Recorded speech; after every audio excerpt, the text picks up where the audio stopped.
Hi, good evening. Welcome to amazing stuff online study circle.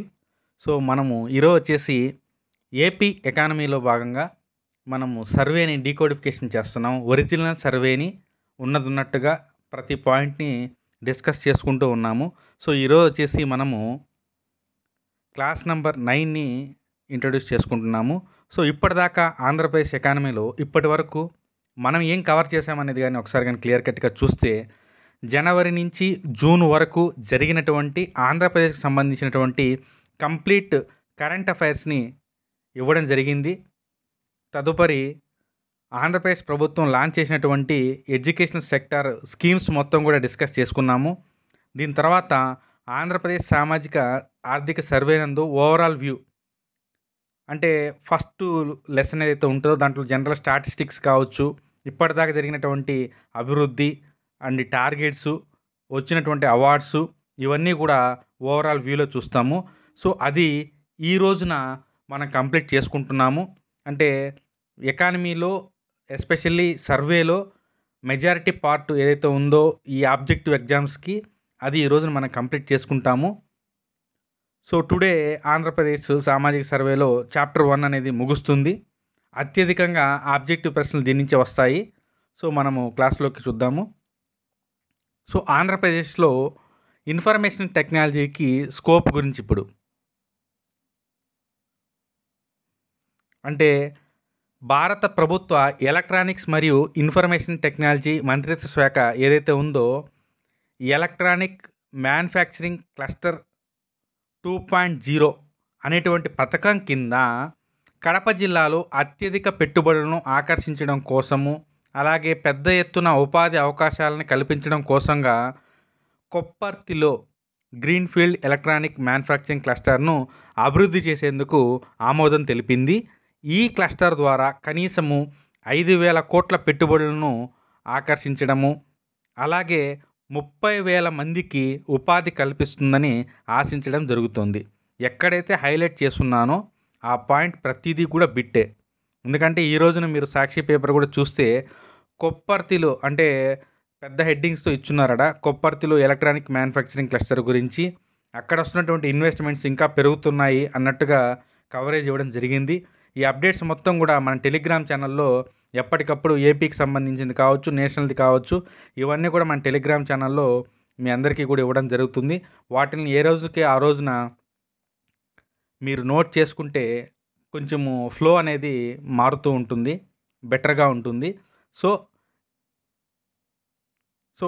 ఓవరాల్గా ఇక్కడ మనకి top points ఏమున్నాయంటే, ఎలక్ట్రానిక్ మ్యానుఫ్యాక్చరింగ్ క్లస్టర్ 2.0 కింద ఆంధ్రప్రదేశ్ ప్రభుత్వానికి సంబంధించి కొప్పర్తిలో గ్రీన్ఫీల్డ్ ఎలక్ట్రానిక్ మ్యానుఫ్యాక్చరింగ్ క్లస్టర్ని డెవలప్ చేసుకోవడం జరుగుతుంది. దీని తర్వాత ease of doing business and IT ఆధారిత సేవల రంగంలో చొరవ కింద ప్రభుత్వము ఇప్పటికే 16,000 కోట్ల పెట్టుబడితో అండ్ 25,000 ఉద్యోగాల కల్పన సామర్థ్యం కలిగినటువంటి very very important point, integrated data center park and technology or business పార్క్ని ఏర్పాటు చేయడం కోసంగా అదానీ ఎంటర్ప్రైజెస్ లిమిటెడ్తో ఒక ప్రతిపాదనని కుదుర్చుకోవడం జరిగింది. అంటే జస్ట్ లైక్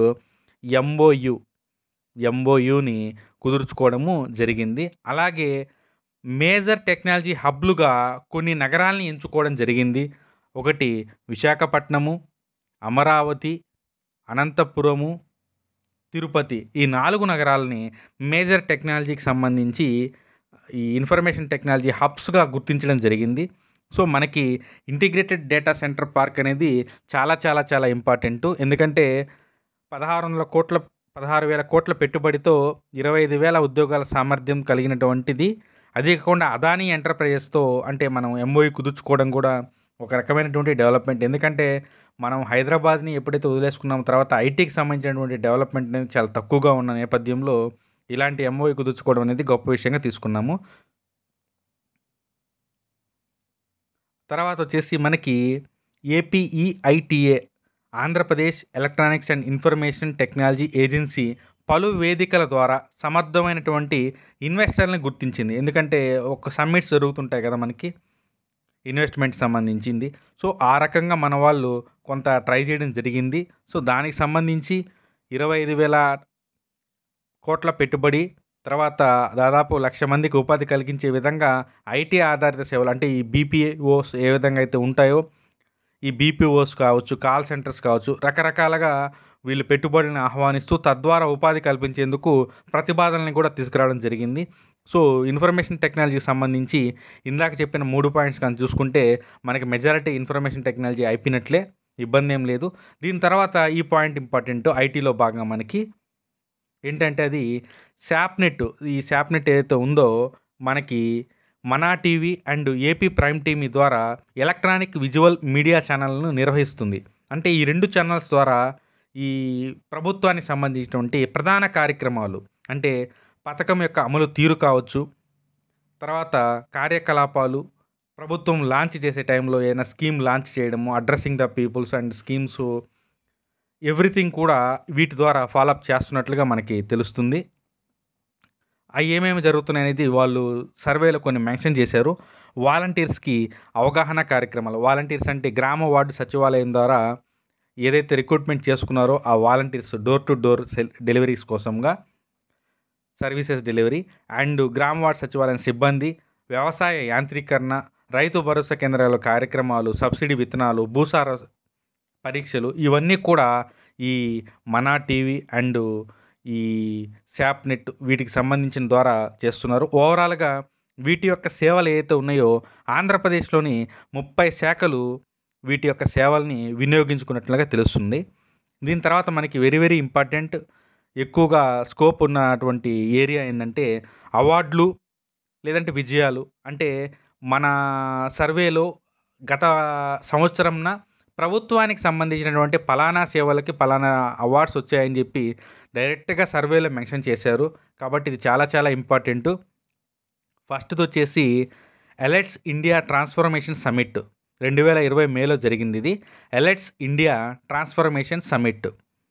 దీంట్లో భాగంగా ఈ మిషన్ వాటర్ కన్వర్జేషను, తర్వాత AP state application centre and Mahatma Gandhi ఈ నరేగా పనులు, నేషనల్ ఎంప్లాయ్‌మెంట్ గ్యారంటీ స్కీమ్ ఏదైతే ఉందో ఉపాధి హామీ పథకానికి సంబంధించినటువంటి ఈ కార్యక్రమాల ద్వారా ఆ కార్యాచరణ ప్రణాళికల మ్యాపుల తయారీకి సంబంధించి జియోస్పేషియల్ టెక్నాలజీ అప్లికేషన్ కేటగిరీలో వీళ్ళకి అవార్డు రావడం జరిగింది. అంటే మ్యాప్‌ల తయారీ ఈ పాయింట్ ఇంపార్టెంటు. హైలైట్ చేసిన ప్రతిది కూడా ఇంపార్టెంట్, మీరు గుర్తుపెట్టుకోవాలి అది.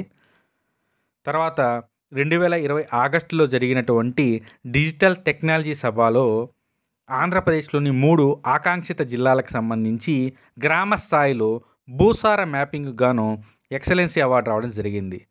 2020 ఆగస్టులో డిజిటల్ టెక్నాలజీ సభలో ఆంధ్రప్రదేశ్‌లో ఉన్నటువంటి 3 ఆకాంక్షిక జిల్లాలకు సంబంధించినటువంటి గ్రామ స్థాయిలో భూసార మ్యాపింగ్‌కు సంబంధించి ఈ అవార్డు రావడం జరిగింది.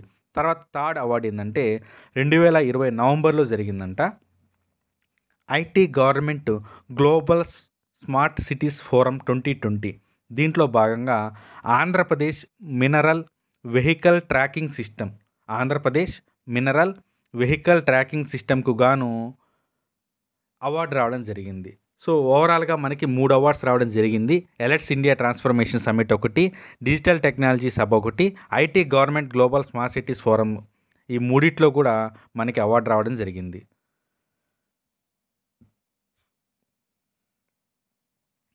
నెక్స్ట్ టాపిక్ వచ్చేసి పాఠశాల విద్య.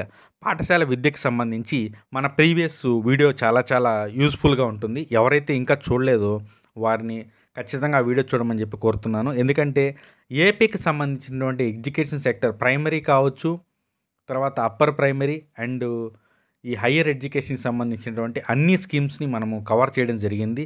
అలాగే విదేశీ విద్యకు సంబంధించి యూపీఎస్సీ సివిల్ ఎంట్రన్స్ ఆటికి సంబంధించి విద్యా దీవెన ఇవన్నీ కూడా మనకి దాంట్లో మెన్షన్ చేసున్నాము. సో, పాఠశాల విద్యకు సంబంధించి సర్వేలో వీళ్ళు 100% నమోదు కల్పించడం కోసం చర్యలు అన్నట్టుగా రావడం జరిగింది. అలాగే విద్య సార్వత్రీకరణ అంటే విద్యని అందరికీ అందుబాటులో ఉండేలాగా, సార్వత్రీకరణ అంటే ప్రతి ఒక్కరికి కూడా అందుకునే విధంగా చేయడమే సార్వత్రీకరణ. దీంట్లో భాగంగా ప్రస్తుతం ఉన్నటువంటి పాఠశాలను బలోపేతం చేయడము, అలాగే జగనన్న అమ్మఒడిని అమలు చేయడము, జగనన్న విద్యా కానుక కింద స్టూడెంట్లకు కిట్లను సరఫరా చేయడము, నాడు నేడు కింద చిన్న మరియు పాఠశాలలు లేనటువంటి జనావాసాల్లో సహా విద్యా వసతులను మెరుగుపరచడము ఇవన్నీ కూడా దాంట్లో ఉన్నాయి. అలాగే 2020-21లో అన్ని తరహా పాఠశాలలలో అంటే ఎవ్రీథింగ్ మొత్తం నమోదు 72,78,000 మంది విద్యార్థులు నమోదైనట్టుగా మనకు తెలుస్తుంది. దాంట్లో సెక్టార్ వైజ్గా ఇచ్చారు. అంటే 1 నుంచి 5వ తరగతి, 6 నుంచి 8, 9 నుంచి 10 వీటి ద్వారా కొంత ఇచ్చున్నారు. ఒక్కోసారి అడిగితే మ్యాచ్ ద ఫాలోయింగ్ లేదంటే డేటాకు సంబంధించి సరికానిది సరైనది అనే దాంట్లో ఇవి అడగొచ్చు. జస్ట్ ఒక లుక్ వేసి చూడండి అంతే. దీని తర్వాత వచ్చేసి జగనన్న అమ్మఒడి పథకం కింద లబ్ధిదారులను ఎంత అని చెప్పి ఇవ్వడం జరిగింది. 44,48,000 మంది తల్లులు లేదా సంరక్షకులను అర్హులుగా గుర్తించడం జరిగింది. సో మనము ప్రతి పథకానికి ఇంతల మంది లబ్ధిదారులు యాజ్ పర్ ద సర్వే అని చెప్పి ఖచ్చితంగా అడిగేదానికి ఎక్కువ స్కోప్ ఉంది. సో దీన్ని మాత్రం మీరు బాగా గుర్తుపెట్టుకోవాలి. చాలా చాలా ఇంపార్టెంటు. దీని తర్వాత మనకి ముఖ్యంగా జగనన్న గోరుముద్ద లేదా మధ్యాహ్న భోజన పథకం అనేది ఏదైతే ఉందో అది మొన్న కూడా మనం డిస్కస్ చేసుకోవడం జరిగింది. దాంట్లో ఎంతమంది లబ్ధిదారులు అని చెప్పి ఇక్కడ క్వశ్చన్ రావడం జరుగుతుంది. సో జగనన్న గోరుముద్ద లేదా మధ్యాహ్న భోజన పథకానికి సంబంధించి 2020-21లో రాష్ట్రంలో 41.65 లక్షల మందికి భోజన పథకాన్ని అమలు చేయడం జరిగింది అని చెప్పి మనం గుర్తుపెట్టుకుంటే సరిపోతుంది. ఇక్కడ వచ్చేసి మనకి అమ్మఒడి కింద 44.48, ఇక్కడ వచ్చేసి 41.65.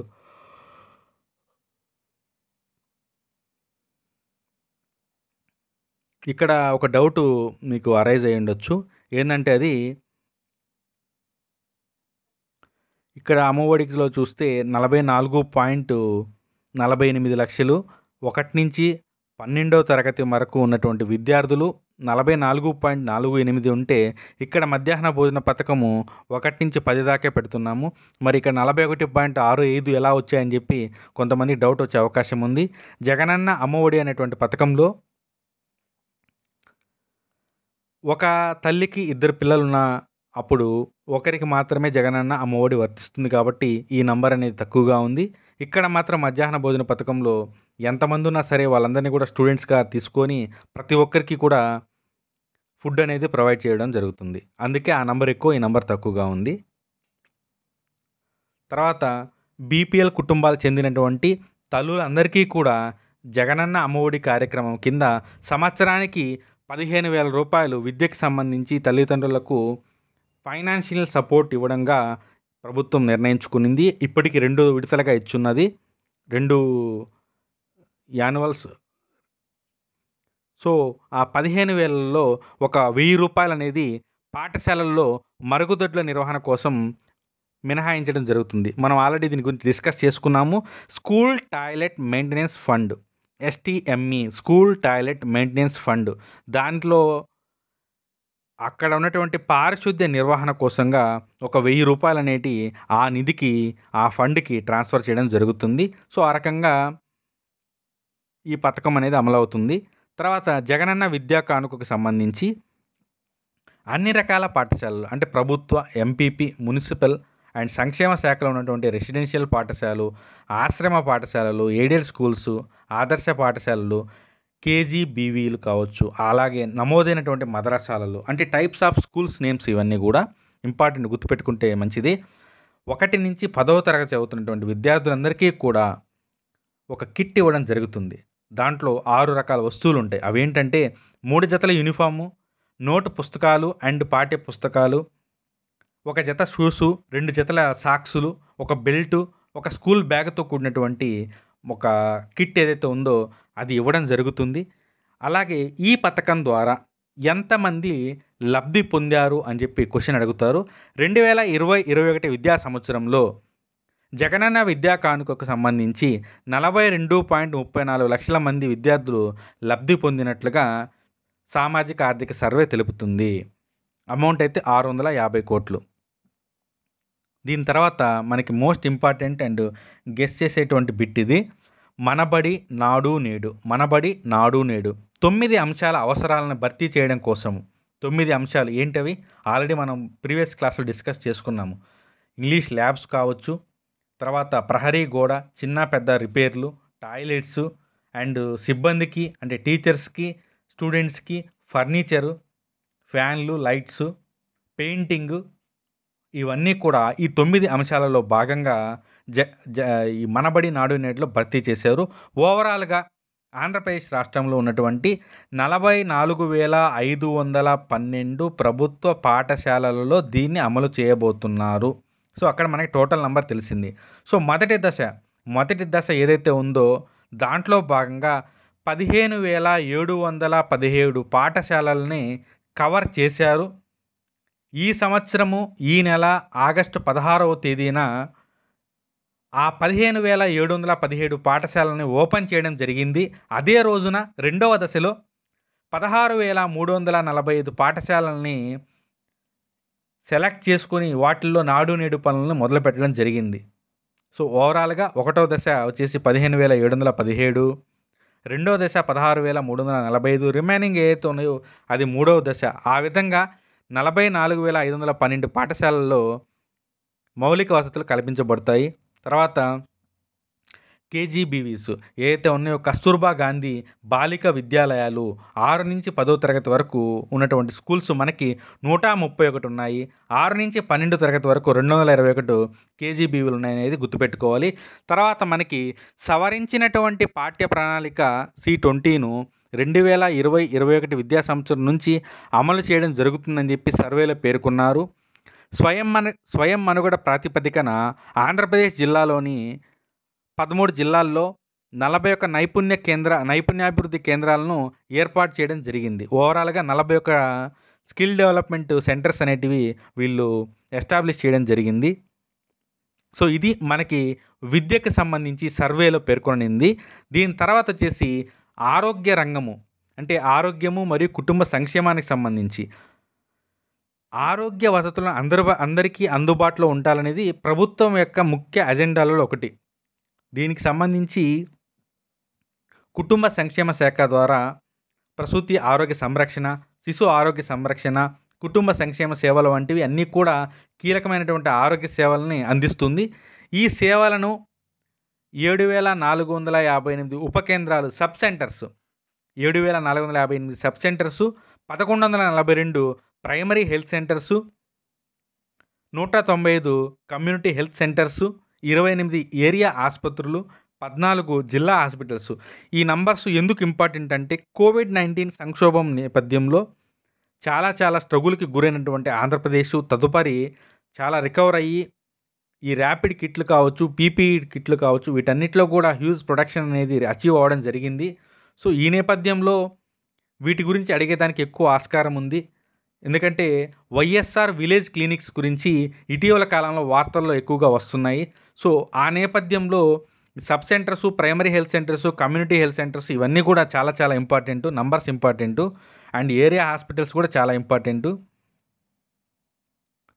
సో, మనకి అనేక సంవత్సరాలుగా హెల్త్ స్టాటిక్స్ సంబంధించి కొంత గణనీయమైనటువంటి మెరుగుదల కనబడుతుందని చెప్పేసి శాంపిల్ రిజిస్ట్రేషన్ సిస్టమ్ బులెటిన్ 2018 అనేది మనకు తెలుపుతుంది. దీని ప్రకారము భారతదేశంలో CBR అంటే క్రూడ్ బర్త్ రేట్ ఏదైతే ఉందో అది 20% ఉంది.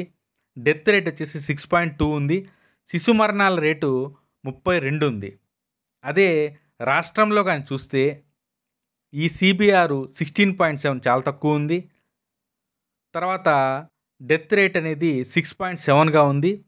శిశు మరణాల రేటు 32 అక్కడుంటే ఇక్కడ 29గా ఉంది. సో, రెండింటికి మధ్య తేడా అనేది చాలా గమనించాలా. ఎక్కువగా ఆబ్జెక్టివ్ ఎగ్జామ్స్లో ఇది అడుగుతున్నారు. తర్వాత ఆయు ప్రమాణం ఏదైతే ఉందో ఉమ్మడి ఆంధ్రప్రదేశ్ రాష్ట్రంలో పురుషులది వచ్చేసి 68.4 సంవత్సరాలుగా ఉంది. స్త్రీల ఆయు ప్రమాణము 72.1గా ఉంది. అదే టైంలో భారతదేశానికి సంబంధించి కానీ చూస్తే 68.8 పురుషులది ఉంది. అంటే ఏపీ కన్నా అదే ఎక్కువ ఉంది. తర్వాత మహిళల ఆయు ప్రమాణము 71.1 ఇయర్స్ ఉంది. అంటే మన ఏపీ కన్నా ఇండియా తక్కువగా ఉంది. సో, ఈ రెండు గమనించండి. దీని తర్వాత శాంపిల్ రిజిస్ట్రేషన్ సిస్టమ్ 2016-18 సర్వే ప్రకారము ప్రసూతి మరణాల నిష్పత్తి అంటే 1,00,000 సజీవ జననాలకు సంబంధించేటువంటి ప్రసూతి మరణాల రేటు ఈ ఇండియాలో 112 ఉంటే ఆంధ్రప్రదేశ్లో 65గా ఉంది. అంటే సగానికి సగం తక్కువగా ఉంది. సో దీన్ని బట్టి మన సైడు కొంతవరకు చాలా మంచి ఫెసిలిటీస్‌ని కల్పిస్తున్నట్టుగా మనకు అర్థమవుతుంది. తర్వాత ఇమ్యునైజేషన్‌కి సంబంధించి 2020, 21లో 1 ఇయర్ లోపల ఉన్నటువంటి కిడ్స్ ఎవరైతే ఉన్నారో వాళ్ళకి 97.8% ఇమ్యునైజేషన్ అనేది జరిగింది. అదే 1-5 ఇయర్స్ బిట్వీన్ ఎవరైతే ఉన్నారో కిడ్స్ వాళ్ళకి 95.55 జరిగింది. తర్వాత ఎమర్జెన్సీ హెల్త్ ట్రాన్స్‌ఫర్మేషన్ పథకం కింద ఈ ట్రాన్స్‌పోర్ట్ అంటే 108 వెహికల్ కింద ఎవరెవరికి ఎన్నెన్ని లబ్ధిదారులకి సపోర్ట్ చేశారనేది కింద స్టాటిస్టిక్స్ లాగా ఇచ్చారు. జస్ట్ ఒకసారి అలా చూసుకొని వదిలేసేయండి. దాదాపుగా 40 లక్షల మంది లబ్ధిదారులు ఉన్నారనేది గుర్తుపెట్టుకుంటే సరిపోతుంది ఇక్కడ 104కి సంబంధించి. దీని తర్వాత వచ్చేసి రాష్ట్రంలో సార్వత్రిక ఆరోగ్య సంరక్షణ. సార్వత్రిక అంటే అందరికీ అందుబాటులో ఉండాలి. అది సార్వత్రిక విద్య కావచ్చు, సార్వత్రిక ఆరోగ్య సంరక్షణ కావచ్చు.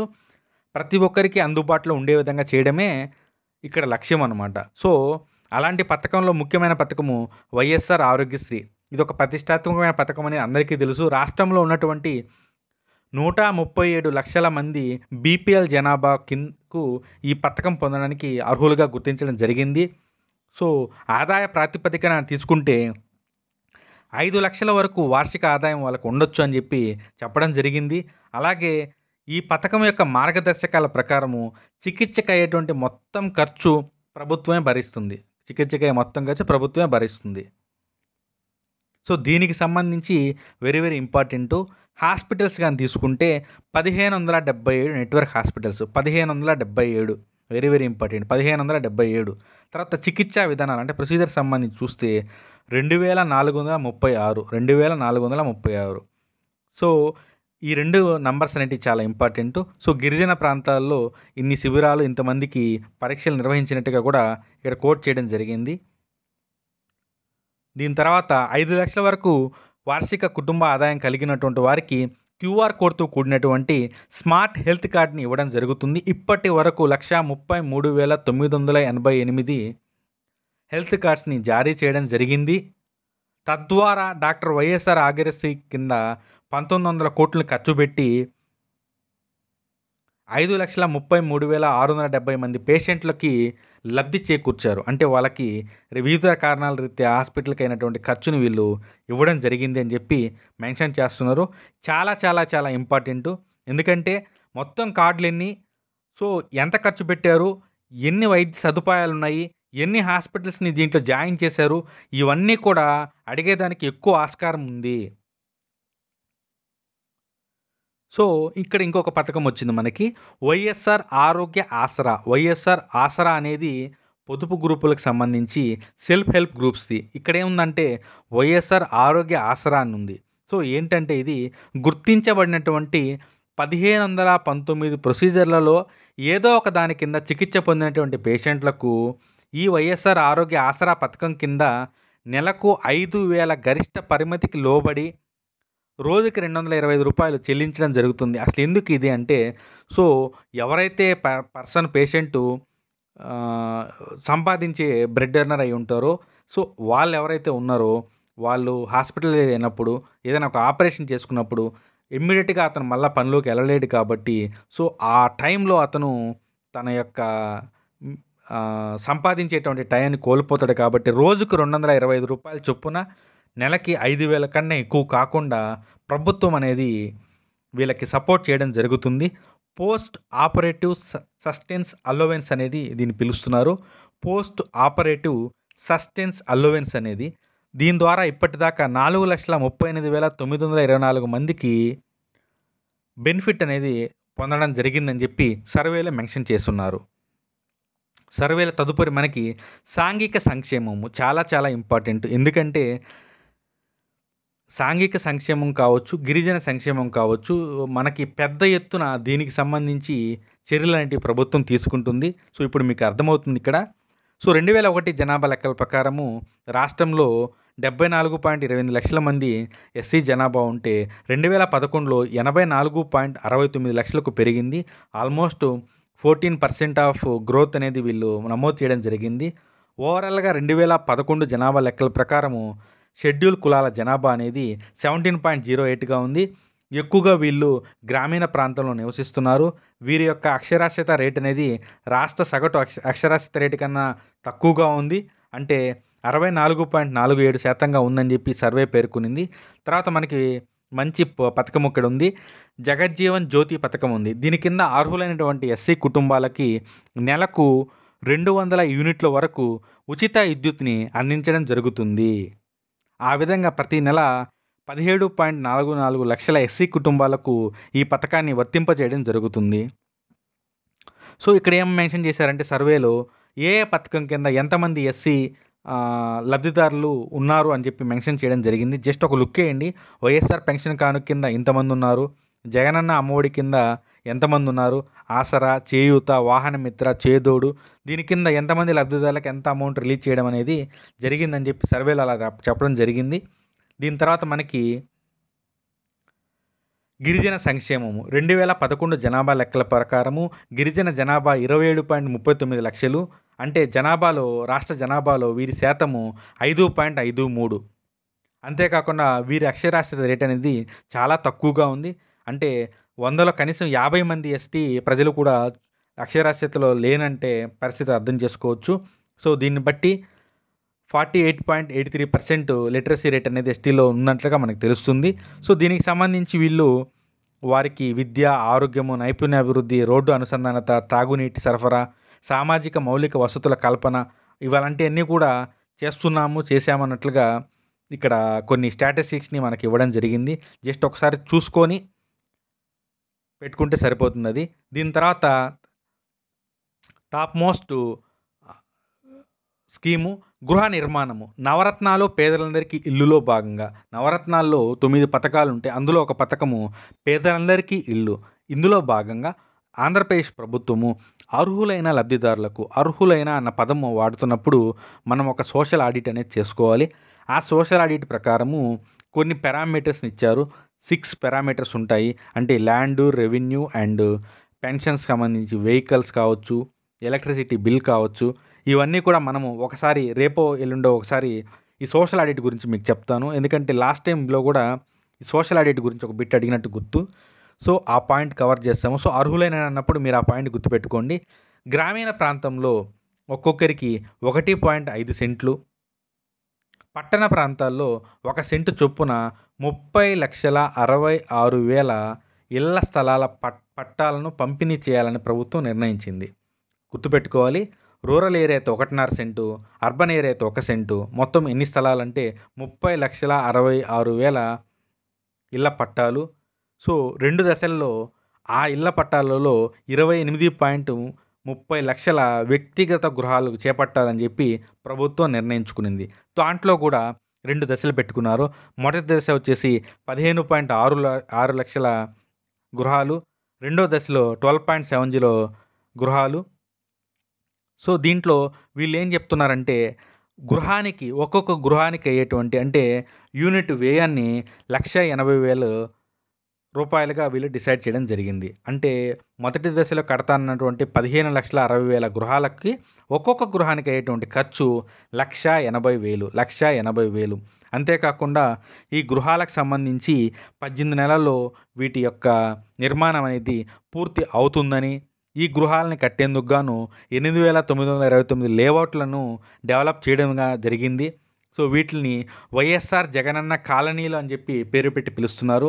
అంతేకాకుండా నిర్మాణ సమయంలో వారికి ఎటువంటి ఎలక్ట్రిసిటీ, ఫ్యాన్లు, లైట్స్, ఆ ఎల్ఈడి లైట్స్ని తీసుకురావడము, తద్వారా వాళ్ళకి ఎలక్ట్రిసిటీ కన్జంప్షన్ తగ్గించడము, రకరకాల ఇన్నోవేటివ్గా వీళ్ళు స్కీమ్స్ని తీసుకురావడం జరిగింది. సో మనము ఈచ్ అండ్ ఎవ్రీ స్కీమ్ని డీటెయిల్గా డిస్కస్ చేసుకుంటాం కాబట్టి ఆ పాయింట్స్ అన్నీ కూడా మీకు ఆ స్కీమ్స్ సంబంధించినటువంటి క్లాస్లో క్లియర్ అవుతాయి. ఆల్రెడీ మనం ఎడ్యుకేషన్ క్లియర్ ఇచ్చున్నాం కాబట్టి రిమైనింగ్ కూడా మనము ఒక్కొక్క రోజుగా ఒక్కొక్కటి తీసుకొని వద్దాం, ఇబ్బంది ఏం లేదు. సో ఓవరాల్గా అయితే ఈ స్కీమ్లో మనకి చాలా చాలా ఇంపార్టెంట్ పాయింట్స్ వచ్చాయి. అది ఒకసారి మీరు కలర్ ఎక్కడైతే ఉన్నాయో మీ కలర్ ఏదైతే కలర్కి హైలైట్ చేస్తున్నామో వాటిలో ప్రతిదీ కూడా బిట్టే, ప్రతి కలర్లో ఉండేది ప్రతిదీ బిట్గానే మీరు స్వీకరించి వాటిని నోట్ చేసుకోండి. సో ఎవరైతే మనకి జాయిన్ అయి ఉన్నారో వాళ్ళకి ఈ పీడిఎఫ్ని ప్రింట్ తీసుకొని వాళ్ళ ఇంటికి మనం పోస్ట్ ద్వారా పంపిస్తాము. దీంతో పాటు కొంచెం అడిషనల్ కూడా ఉంటుంది, ఇబ్బంది ఏం లేదు. సో రెండవ దశలో సంబంధించి కూడా లేఅవుట్స్ని 7,141 లేఅవుట్లను తీసుకురావడం జరిగింది.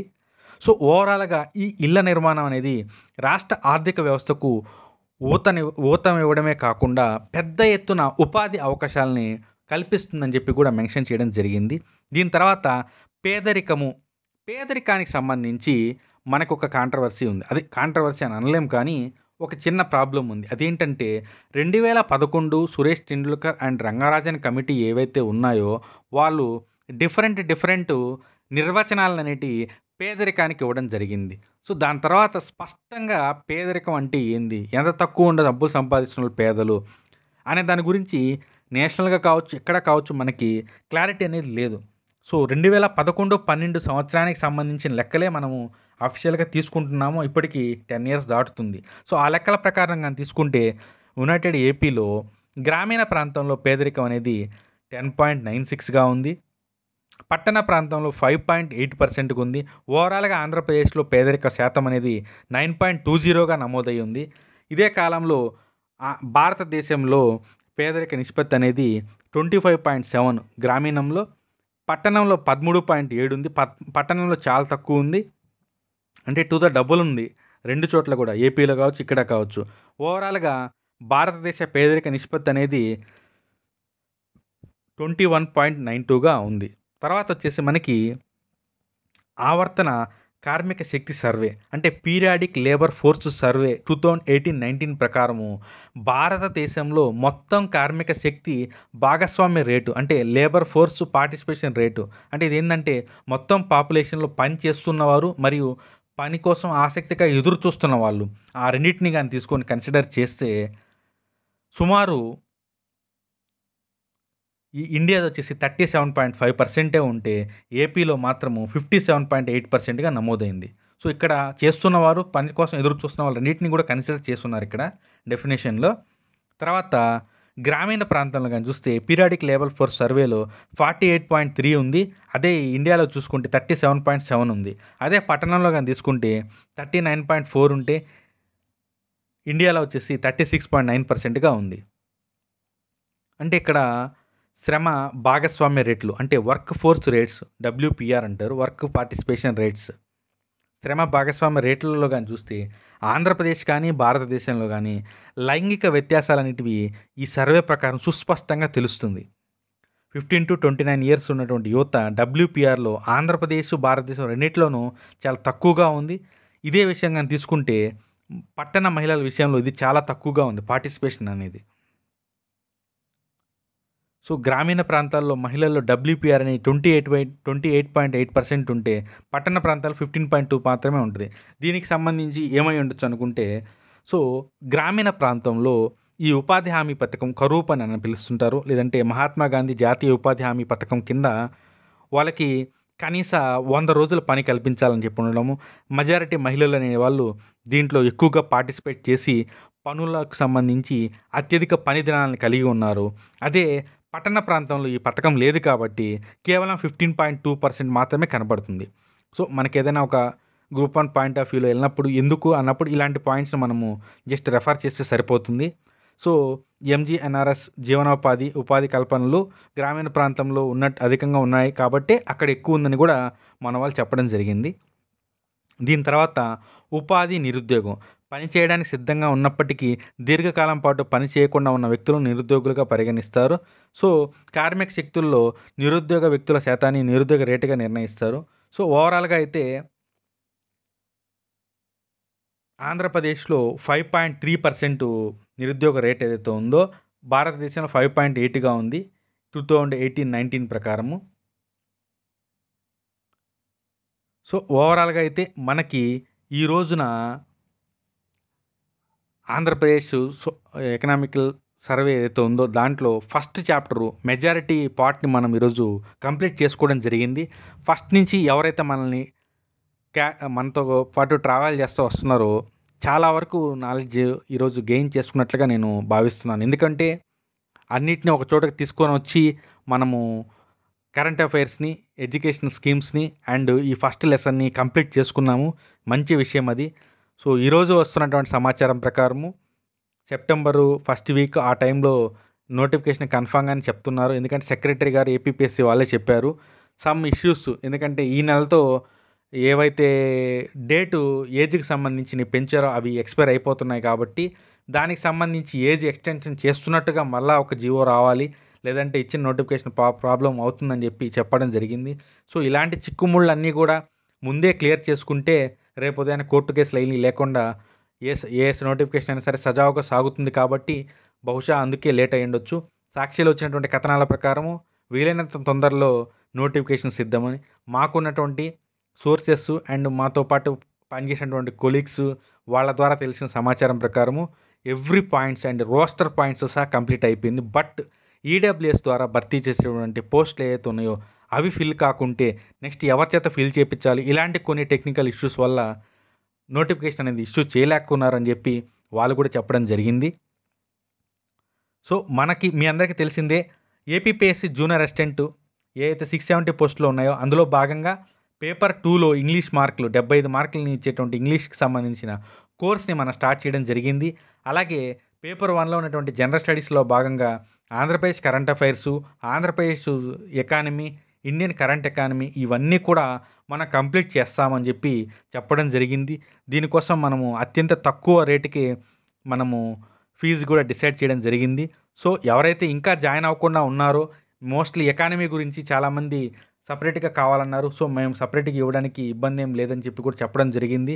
సో ఇప్పటికే ఒక 4 జాయిన్ అయ్యి ఉన్నారు ఎకానమీకి సపరేట్గా. సో ఓవరాల్గా అనుకున్న విధంగా మనకి మంచి అడ్మిషన్స్ అనేటివి వస్తున్నాయి.